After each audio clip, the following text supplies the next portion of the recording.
Hello, I'm Eric Baylor, welcoming you to another episode of Muster America.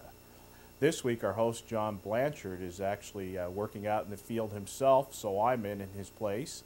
And as he told you last week, I was on a trip to Washington, D.C., and that wasn't just a pleasure trip. That was actually for one of our service-disabled veteran-owned companies. We go after many contracts with the U.S. government trying to get service-disabled set-aside business, and this was one of those contracts that we won with one of the government entities, and I was actually out there delivering the product. And it's just a great pleasure to do this for our veterans, and we use these companies to actually put vets back to work. So that's a handoff from NASA Education to Liberating Solutions is the company that was the one involved in this contract, and it's just a great thing to do. So just letting you know what we're up to. Today is going to be the continuation of John's interview with Director Tammy Duckworth, IDVA. She is going to talk to us a little bit more about some of the job programs within the state, some tax credit stuff, some work with the prison system for veterans that have been incarcerated. So let's go ahead and take a look at the interview. Again, Director Duckworth, thank you for your time from your busy schedule. Thank you for joining us on Muster America. Oh, it's my pleasure to be here. One of the things that our big push is this year is getting these veterans hired. We can certainly get them organized and cleaned up and straight and their medical taken care of, but now it's time to get them hired, and that's our push this year. There are incentives in the state for this, and the IDVA is also helping with getting these people hired. Absolutely. You know, you're completely right. Getting people employed is really the linchpin in keeping them from being homeless. As long as you have a job, then you can afford your rent so you can stay in a home. But also, as long as you have a job that you're going to have to get up and go to every day, that keeps you from perhaps relapsing and getting back into taking drugs or using alcohol again. So it's really a key stool in keeping people going and in their sobriety. We have a couple of programs. The state actually has that $600 tax credit, which is the tax credit to employers for hiring a veteran of the Persian Gulf War, which is Desert Storm, Operation Iraqi Freedom, or Operation Enduring Freedom, which is Afghanistan. And the employer gets $600 per employee. So if they hire 10 veterans, they get $6,000, which is a great program. In addition, my department really works very hard with both the Illinois Department of Employment Security to help veterans locate jobs, but also to help ensure that veterans' preference is recognized and is enforced by the state of Illinois. Well, when they come back, they certainly should get their job back if they were called to active duty. So $600 per veteran to hire the loyal, dedicated, and professional individuals that are safe enough to protect our country. Well, absolutely. And I always say that veterans, people who've served in uniform, or other than our police officers and our firefighters, it's the only other profession where you have to guarantee the quality of your work with your life. And our veterans do that every single day. You know, when my helicopter mechanic fixed my helicopter, he didn't just hand me the keys and said, okay, go fly.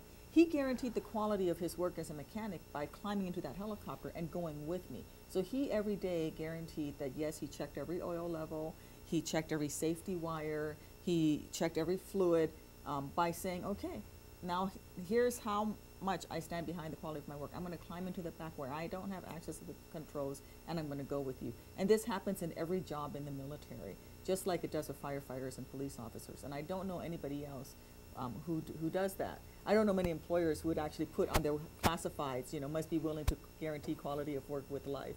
But our veterans do that. Well, I know my car mechanic wouldn't do that. The IDVA is also very involved with Department of Corrections and IDES with previously incarcerated veterans in getting them back to work. How does that work? Well, we have actually a veterans advocate who works with our partners in the Department of Corrections, and we make sure that our vets, even though they're incarcerated, continue to receive the benefits that they earn as veterans. Just because they've made mistakes in their lives and they are now incarcerated does not mean that they don't have access to the benefits that they have always had, and that those benefits should go away once they leave, once they have regained their freedom. So many of our formerly incarcerated veterans, when they are paroled and they get back out in the world, they already have a hard time getting jobs. If we can help them with their veteran status, with them accessing their VA disability, with them accessing a lot of the preferences as a veteran, then that will help them give a little bit more of a leg up in their job search. Well, not only helping them do that, but there's also the fidelity bonds. There's state of Illinois and the federal fidelity bonds to ensure the honesty of these previously incarcerated veterans. You know, it's a remarkable program. What else is the IDVA doing now from the last time that we met? Well, we launched our Illinois Warrior Assistance Program, and this we hope will keep veterans from falling into the downward spiral that leads them to becoming homeless or incarcerated. And that is, it is a 24-hour hotline for post-traumatic stress disorder, but also to be screened to see if you have a brain injury. Brain injury is one of the hallmark injuries coming out of the wars in Iraq and Afghanistan. And our 24-hour hotline, a veteran from any war, not just Iraq and Afghanistan, but Vietnam veterans can actually call in the hotline and get a trained counselor 24 hours a day, so that if they are starting to relive some of their post-traumatic stress disorder, or if they're not sure if they actually have a brain injury, they can actually get screened for it. Because what happens is when these two, I call them combat injuries, when these types of injuries go untreated, a lot of veterans will self-medicate, which then leads to alcoholism or drug abuse, and then they end up getting a DUI, or they get dependent on drugs, and that's that downward spiral. And we hope that by having this program out there, that will stop them from going that far, because they can get treatment, and it's free to the veteran. The veteran calls in and he'll get the treatment, and it's paid for by the state of Illinois. In this decade, we have the highest number of veterans ever in the history of the country, not to mention the highest number of PTSD, TBI, substance abuse, alcoholic, and homeless veterans. With all of this in place, the VA from time to time is cutting not just facilities, but cutting programs and shrinking their facilities. Is mandatory funding a solution for that, or is it going to take a whole bunch of community involvement, legislative assistance, and the mandatory funding to stop those kind of cuts? I think so. You need three things. One, you need mandatory funding for medical care for the federal VA. You absolutely need that. The Harvard University did a study just this past year saying that it's going to cost $650 billion to care for our veterans from Iraq and Afghanistan, just medically for the rest of their lives. And so there's $650 billion that the federal VA suddenly needs to be given the budget to handle. We also need to make sure that the community is there to support the veterans, because oftentimes, you know, these veterans, the VA can't be there in your local communities. They don't know when the veterans come home. They don't know when there's a young man or woman who's come home who's getting into trouble. But the people in the community do. And if they can help supplement the federal VA in terms of helping the young service member access VA care, but also for the community to be there for them as well. And then really the third component of it is understanding the very unique needs of a lot of these vets. This is the first time in our history that we have had young female veterans.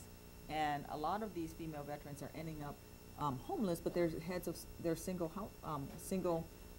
parent households, and they have children. So now you're starting to see homeless families where the head of the household is a female veteran who's getting into trouble. So there's a lot of components, but the first of which is definitely mandatory funding for the federal VA.